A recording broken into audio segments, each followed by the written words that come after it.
Welcome life is Sultana kitchen. बिस्मिल्लाहिर्रहमानिर्रहीम। अस्सलाम वालेकुम। आज मैं बना रही हूँ मिक्स वेज ब्रेड पकोड़ा। बहुत ही मज़ेदार और बहुत ही यूनिक रेसिपी आप लोगों के लिए लेकर आई हूँ। जायके में होगी ये बहुत ही मज़ेदार पकोड़े, और चाय के साथ और केचप के साथ ये बहुत मज़े के लगेंगे। और इनको बनाना भी बहुत ही आसान है, तो चलें जल्दी से स्टार्ट करते हैं बनाना। इसके लिए मैंने लिया है एक बॉल में 2 ब्रेड के स्लाइस। और ब्रेड के स्लाइस में मैं इतना पानी डालूँगी, तकरीबन 2 से 3 टेबल स्पून के करीब, कि ये अच्छी तरीके से इसमें भीग जाए। मगर ये कि बहुत ज़्यादा पानी इसमें यूज़ नहीं करना है कि ये बहुत ज़्यादा लिक्विड फॉर्म में आ जाए। बस मुझे इतना ही इसको गीला करना है कि ये इस तरह से सॉफ़्ट हो जाए। और इसको स्पून की मदद से बिल्कुल मैश कर लूँगी।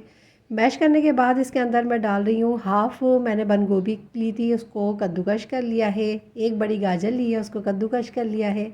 एक बड़े साइज़ की प्याज ली है जिसकी कटिंग कर ली है इस तरह। और इसी के साथ ही इसमें डालूँगी आलू जिनको कद्दूकश कर लिया है, और ये भी एक बड़े साइज़ का आलू है। और इसी के साथ ही इसमें डालूँगी मैं हरा धनिया और पुदीना, जिसको मैंने इस तरह से बारीक बारीक कटिंग कर ली है। और इसमें जाएंगे कुछ मसाले, जिसमें है चाट मसाला 1 टीस्पून भरकर, और कुटी हुई लाल मिर्चें हैं ½ टीस्पून। इसी के साथ ही कुटा हुआ साबुत धनिया है 1 टीस्पून भरकर, और ज़ीरा है 1 टीस्पून।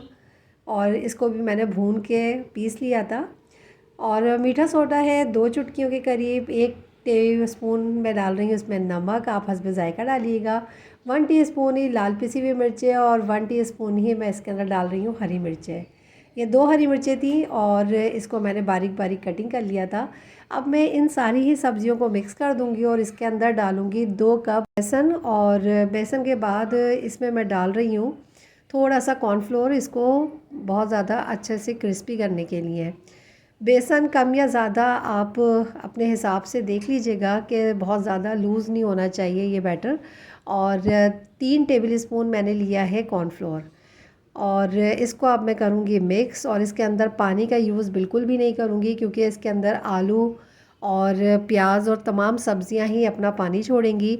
और इसको ये देखें इस तरह से मिक्स करते हुए बहुत अच्छी तरीके से मैं इसको मिक्स करूँगी। और मिक्स करने के बाद ये देखें बहुत ही अच्छा सा, बहुत ही ज़बरदस्त हमारा परफेक्ट बैटर तैयार हुआ है पकोड़ों का। और देखें मैंने इसके अंदर पानी बिल्कुल भी यूज़ नहीं किया, और बिल्कुल परफेक्ट ये पकोड़े बने हैं। अब मैं इसको जल्दी से फ्राई कर लेती हूँ, और इसको ज़्यादा देर तक रखना नहीं है क्योंकि ये मज़ीद लूज़ ना हो जाए। और ऑयल को मैंने पहले ही गरम करने के लिए रख दिया था, और जिस तरह आम पकोड़े हम फ्राई करते हैं सेम इसी तरीके से मैं इसको फ्राई करूँगी।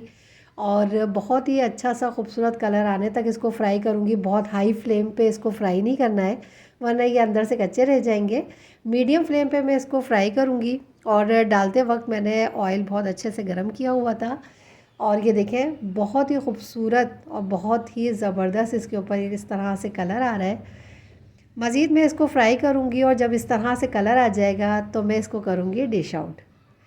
बहुत ही खूबसूरत और बहुत ही मज़ेदार हमारे क्रिस्पी पकोड़े बनके तैयार हुए हैं। आप इसको ज़रूर ट्राई कीजिएगा। इसकी खुशबू पूरे घर में महक रही है, और बहुत ही मज़ेदार चाय के साथ लगेंगे ये, और शाम की चाय का मज़ा दुबाला कर देंगे।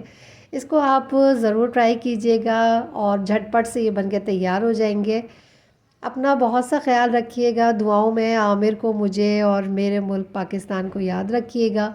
मिलूँगी इंशाल्लाह एक और बहुत ही मज़ेदार और बहुत ही हेल्दी रेसिपी के साथ। ओके, अल्लाह हाफ़िज़।